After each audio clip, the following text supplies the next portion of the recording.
ఈరోజు బద్దం ఎల్లారెడ్డి భవన్లో కరీంనగర్ జిల్లా కార్మిక సంఘాల జిల్లా సదస్సు ఏఐటియుసి, సిఐటియు, బిఆర్టియు, టిఎన్టీయూసీ ఇతర కేంద్ర రాష్ట్ర ప్రభుత్వ సంఘాల ఆధ్వర్యంలో విజయవంతంగా నిర్వహించారు. సదస్సు ముఖ్య అతిథిగా హాజరైన సిఐటియు రాష్ట్ర ఉపాధ్యక్షులు ఎస్ వీరయ్య గారు మాట్లాడుతూ, మోదీ ప్రభుత్వం విదేశీ, స్వదేశీ కార్పొరేటివ్ యజమానులకు అనుకూలంగా పనిచేయడానికి 29 కార్మిక చట్టాలను రద్దు చేసి 4 లేబర్ కోడ్లుగా తీసుకురావడం జరిగింది. ఈ లేబర్ కోడ్ల వల్ల కార్మిక వర్గానికి తీరని అన్యాయం చేసిన మోదీని, బీజేపీ నాయకులను తరిమి కొట్టవలసిన అవసరం కరీంనగర్ జిల్లా కార్మిక వర్గంపై ఉన్నదని తెలియజేశారు.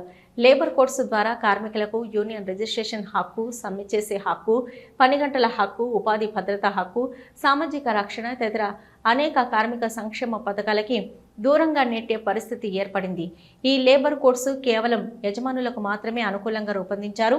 కార్మిక వ్యతిరేకంగా వ్యవహరిస్తున్న బీజేపీ ప్రభుత్వాన్ని, నాయకులను జిల్లాలోని కార్మిక వర్గం పెద్ద ఎత్తున మే 20న జరిగే దేశవ్యాప్త సార్వత్రిక సమ్మె చాప్టర్ ఆఫ్ డిమాండ్లను ఊరున వాడవాడన ప్రతి అడ్డ మీద విస్తృత ప్రచారం నిర్వహిస్తూ మే 20వ తేదీన జిల్లాలో పెద్ద ఎత్తున మోదీ ప్రభుత్వంపై ప్రతిఘటించాలని కోరారు.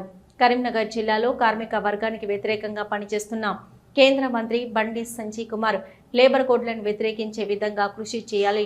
లేనిచో జిల్లా కార్మిక వర్గం బండి సంజయ్పై తిరుగుబాటు మొదలు పెట్టాలని తెలియజేశారు. ఈ సమ్మె వల్ల కార్మిక వర్గం యొక్క హక్కుల్ని తిరిగి సాధించుకోకపోతే బానిసత్వం రోజులు, కార్మిక వర్గ నాయకులు, కార్మికులకు నిర్బంధ కేసులు, జైలు జీవితం అనుభవించవలసిన అవసరం ఏర్పడుతుందని, కాబట్టి కార్మిక వర్గం పోరాడి బానిసత్వాన్ని అనుకూలంగా మారిన లేబర్ కోడ్లను రద్దు చేసే వరకు ఈ పోరాటం కొనసాగించాలని తెలియజేశారు. ఈ కార్యక్రమంలో సిఐటియు జిల్లా అధ్యక్ష కార్యదర్శులు గీట్ల ముకుందరెడ్డి, ఎడ్ల రమేష్, ఏఐటియుసి జిల్లా అధ్యక్ష కార్యదర్శులు బుచ్చన్న యాదవ్, టేకమల సమ్మయ్య, బిఆర్టియు జిల్లా అధ్యక్షులు బొమ్మిడి శ్రీనివాసరెడ్డి, రాష్ట్ర నాయకులు రాఘవులు, టిఎన్టీయూసీ జిల్లా ఇన్ఛార్జి కళ్యాణపు ఆగయ్య, నాయకులు జనగమ రాజమల్లు, యు శ్రీనివాసు, పుల్లెల మల్లయ్య, విద్యాసాగర్, గుండా శ్రీనివాస్, రాచకొండ శ్రీనివాస్, సురభి శ్రీకాంత్, సంతు నాయక్, మోహన్ రెడ్డి, కన్నం నరసయ్య, లింగారెడ్డి, రాజు, రాజమల్లయ్య, బుజ్జమ్మ, పోచయ్య తదితరులు పాల్గొన్నారు.